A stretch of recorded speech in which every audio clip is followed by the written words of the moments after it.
El trabajo que voy a presentar, la iniciación del secreto, es un trabajo que he hecho con paciencia y especial cuidado, recopilando obras, con la finalidad de que mis hermanos conozcan un poco más profundamente lo que es la iniciación, lo que es el secreto y lo que es la necesidad de buscar un nuevo candidato para que ingrese a él.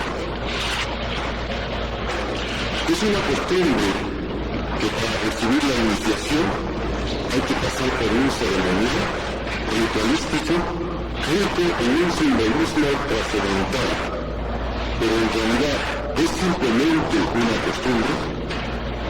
Además, no se ha hecho la pregunta ¿por qué es necesario todo un ritual serio y completo si el objeto podríamos recibir la misión y los secretos sin necesidad de pasar por un ceremonial que nos produce instantes de preocupación para algunos y momentos graciosos para otros? Y este ceremonial pertenece al orden esotérico. Y valdría la ocasión para hacer una pequeña diferencia con el aspecto religioso. Esoterismo no es religión. Tampoco es su parte interior. Por lo tanto, la iniciación tampoco es una especie de religión reservada para una minoría. La religión considera hacer únicamente en el estado individual humano y no trata de ningún modo sacar. Al contrario, le asegura las condiciones más favorables en este estado. Mientras que la iniciación tiene esencialmente por meta traspasar las posibilidades de este estado y regresar a los estados superiores. A través de la iniciación se realiza la comunicación con los estados superiores, y esta no puede ser considerada como un fin, sino como un punto de partida. Esta comunicación debe ser establecida desde luego por la acción de una influencia espiritual para lograr una toma de posición efectiva de estos estados, y no simplemente como en el orden religioso para hacer descender sobre el ser una gracia que lo una de alguna manera pero sin hacerlo penetrar. Toda realización iniciática es de luego pura y esencialmente interior. La iniciación implica tres condiciones que se presentan en modo sucesivo. 1. La calificación, constituida por ciertas cualidades inherentes a la naturaleza propia del individuo, que son la materia prima sobre la cual el trabajo se efectuará. 2. La transmisión por medio de la unión a una organización tradicional de una influencia espiritual, dando al ser la iluminación que le permita ordenar y desarrollar las posibilidades que él porta. Y tercero, el trabajo interior, por el cual con la ayuda exterior tiene lugar, sobre todo en los primeros estados. Este trabajo será realizado gradualmente haciendo pasar al ser de escalón en escalón a través de los diferentes grados de la jerarquía iniciática para conducirlo a la meta final de la liberación o de la identidad suprema. La primera de las condiciones es una cierta actitud o disposición natural, sin la cual todo esfuerzo sería vano. Porque el individuo no puede evidentemente desarrollar las posibilidades que quiere en él desde su origen. Esta actitud que algunos hacen que la llamen inicial constituye propiamente la calificación referida a todas las tradiciones iniciáticas. El ser que es verdaderamente calificado porta en él las posibilidades que se trata de desarrollar.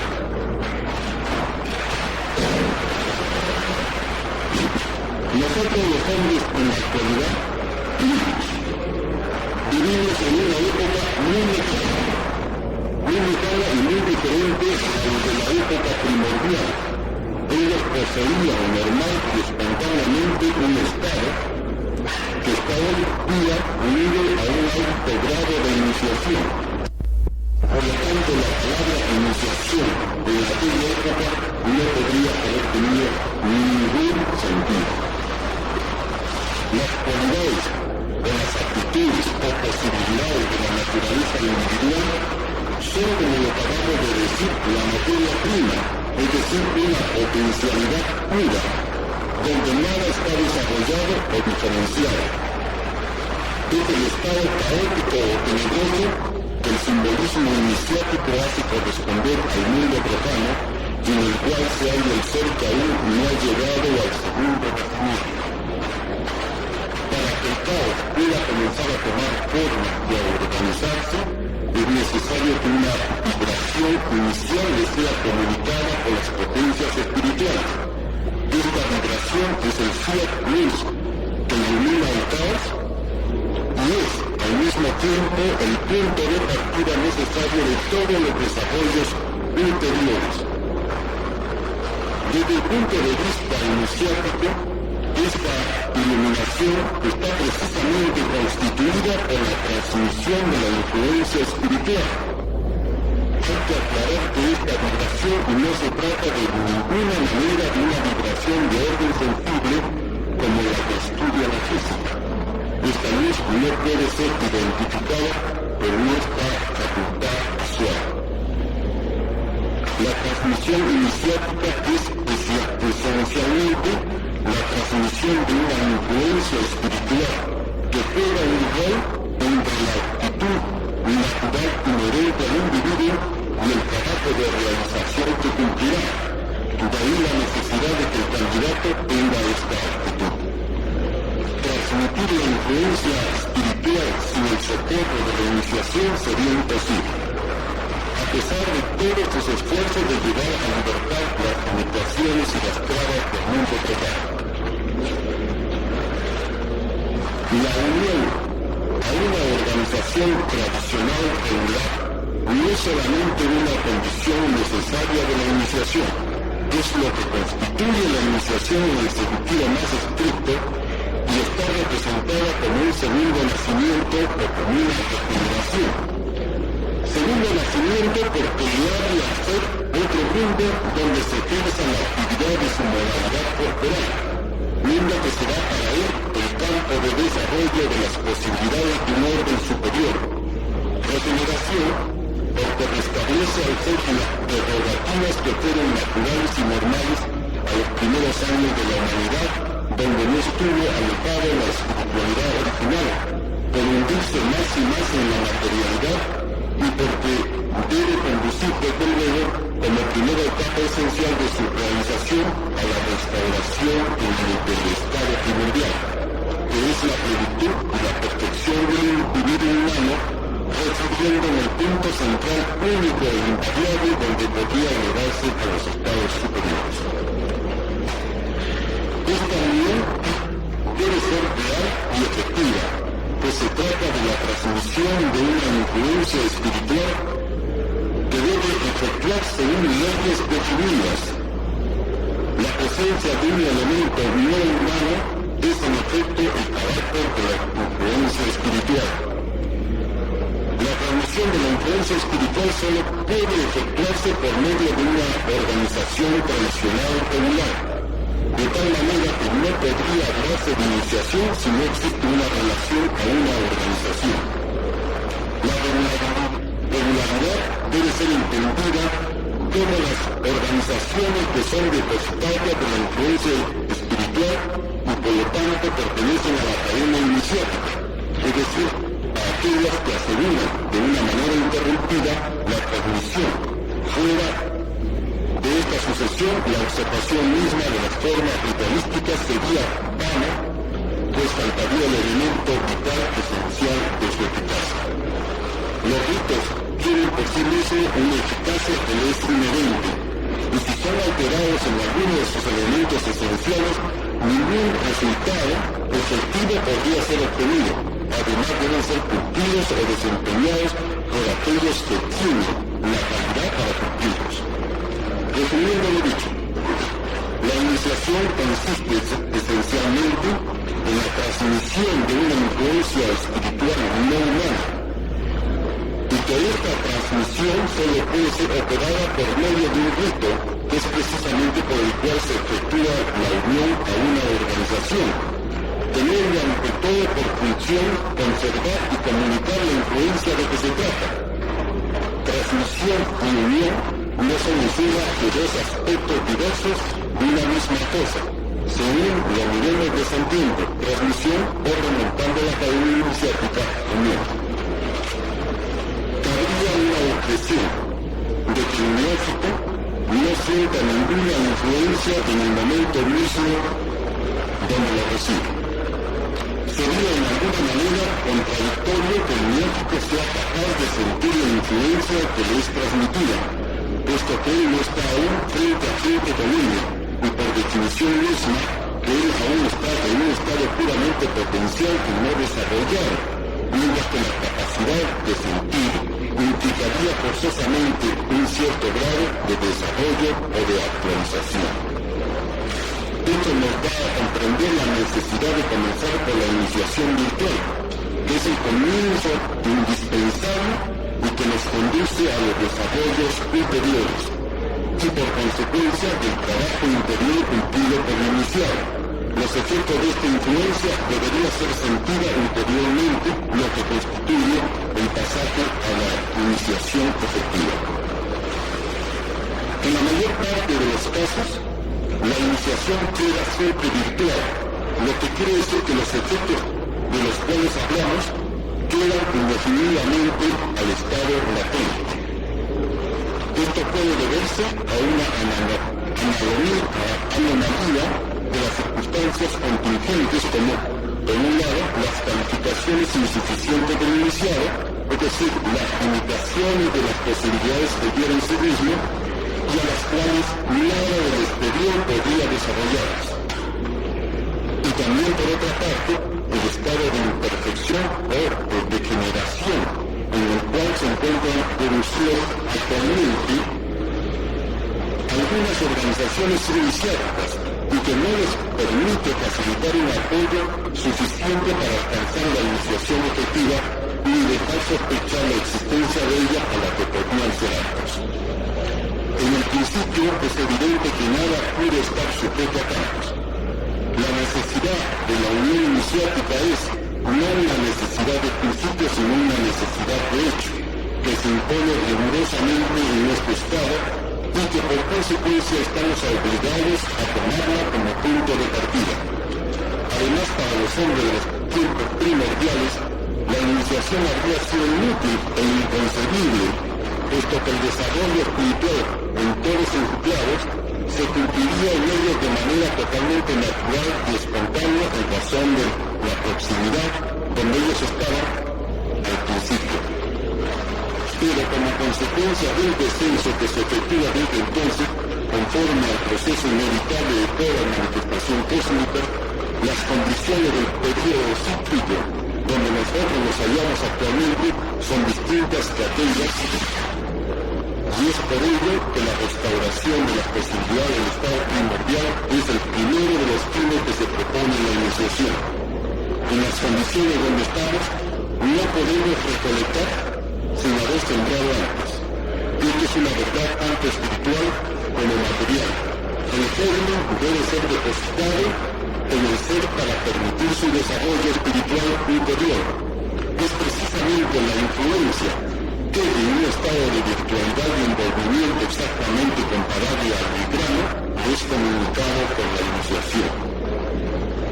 En este mundo actual, la Tierra no puede producir una planta por ella misma, en forma espontánea y sin que nosotros hayamos depositado un grano que deba necesariamente haber provenido de otra planta. Esto está en relación con el grano de trigo en el misterio de Leucis y en la masonería, en la que se demuestra con la palabra relacionada con la espiga de trigo, cuya idea está en relación con la prosperidad espiritual. A este propósito, la palabra neófito significa literalmente nueva planta. Iniciación deriva de inicio, que significa entrada y comienzo. Es la entrada en un camino para alcanzar a percibir, o el comienzo de una nueva existencia en el curso del cual serán desarrolladas las posibilidades de poder, a las cuales están estrechamente limitadas la vida del hombre ordinario. La iniciación, entendida en su sentido más estricto y preciso, es la transmisión inicial de la influencia espiritual al estado de germen, es decir, la unión iniciática misma. Para concluir esta primera parte, debemos decir que los que han sido constituidos como los depositarios del conocimiento no pueden comunicarlo a la manera de un profesor a sus alumnos. La enseñanza iniciática, en su esencia misma, es propiamente incomunicable, puesto que son los estados a realizar interiormente. Lo que se puede enseñar son solamente los métodos preparatorios a la obtención de estos estados, lo que es una ayuda que facilita grandemente el trabajo a cumplir y también un control que aparta los obstáculos y peligros que se puedan presentar. El secreto. La designación de secreto tiene un real significado para las organizaciones que la posean, cualquiera que sea su naturaleza y el fin que se proponga. Este secreto puede tomar o tener las formas más variadas, pero en todos los casos, a excepción del secreto iniciático, tiene siempre un carácter convencional, en virtud de una convención más o menos expresa y no por la naturaleza misma de las cosas. Por el contrario, el secreto iniciático es tal que no puede ser convencional, puesto que consiste en lo indecible, el cual de por sí es también incomunicable. Y si las organizaciones iniciáticas son secretas, este carácter no tiene aquí nada de artificial ni tampoco resulta de ninguna decisión más o menos arbitraria. Este punto es de luego particularmente importante para distinguir, de una parte, las organizaciones iniciáticas de todas las otras organizaciones secretas, cualesquiera, y de otra parte, en las organizaciones iniciáticas mismas, lo que constituye lo esencial de todo lo que puede venir. Ahí se asocia accidentalmente.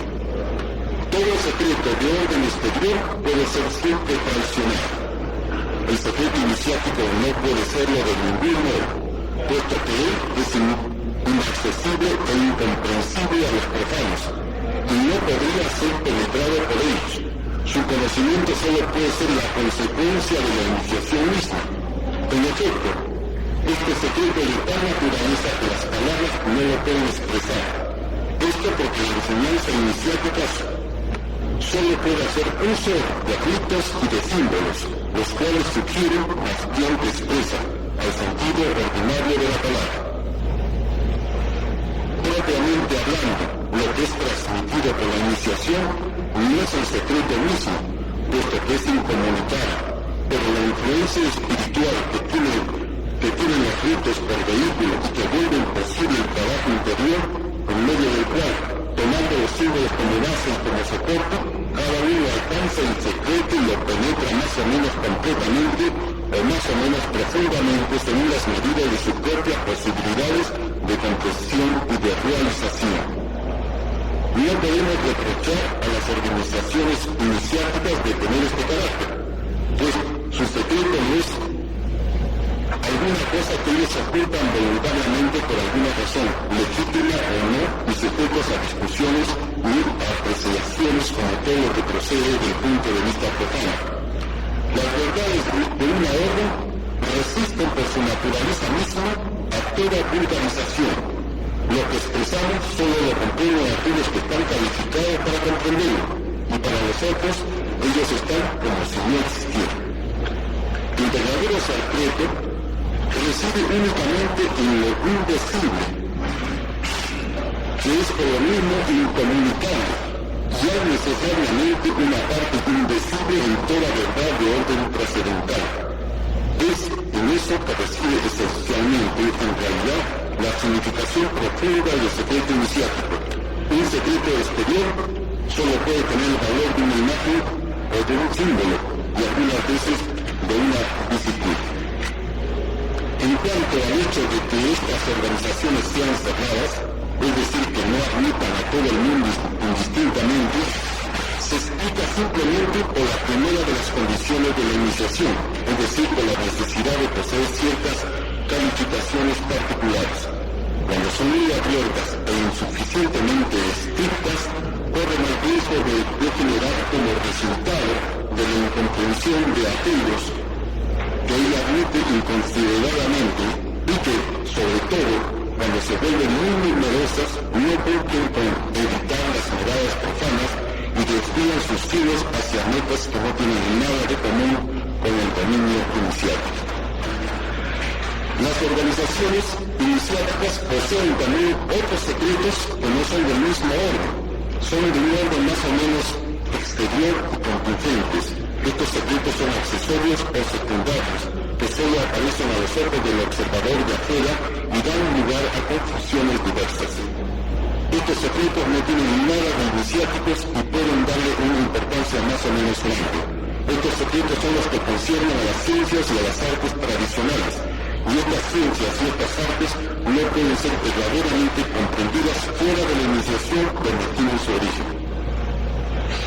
En esta categoría de secretos accesorios y no esenciales, debemos colocar otro género de secretos que los profanos comúnmente sienten desprecio, en especial sobre ciertas palabras y ciertos signos empleados y que se les designan como medios de reconocimiento, para permitir a sus miembros distinguirse de los profanos. Estos secretos no tienen más que un valor convencional y totalmente relativo, y por pertenecer a las formas exteriores pueden ser descubiertos o traicionados. Insisto, estos secretos no deben ser confundidos con el verdadero secreto iniciático, pues no tienen nada de esencial.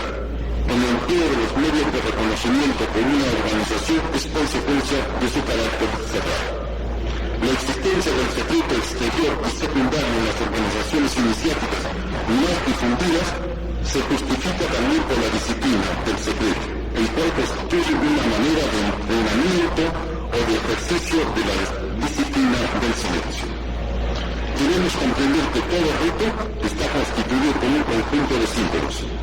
Estos no comprenden solamente los objetos empleados o las figuras representadas, también los gestos efectuados y las palabras pronunciadas. En una palabra, todos los elementos del rito sin excepción, y estos elementos tienen valor de símbolos por su naturaleza misma y no en virtud de su significación añadida. El rito y el símbolo no son en el fondo pero es aspecto de una misma realidad, y ello no es otra cosa que la correspondencia que une entre ellos todos los grados de existencia universal. De tal manera, nuestro estado humano puede ser puesto en comunicación con los estados superiores del ser. El rito y el símbolo son el uno y el otro, los elementos esenciales de toda iniciación, como también se hayan asociado en todo lo que presenta un carácter tradicional, que están unidos por su propia naturaleza. En efecto, todo rito comporta necesariamente un sentido simbólico en todos sus elementos constitutivos, e inversamente, todo símbolo produce para el que medita con las actitudes y las disposiciones requeridas los efectos rigurosamente comparables a los de los ritos propiamente dichos. Hay que anotar que cuando se trata de ritos y de símbolos realmente tradicionales, su origen es paralelamente nuevo.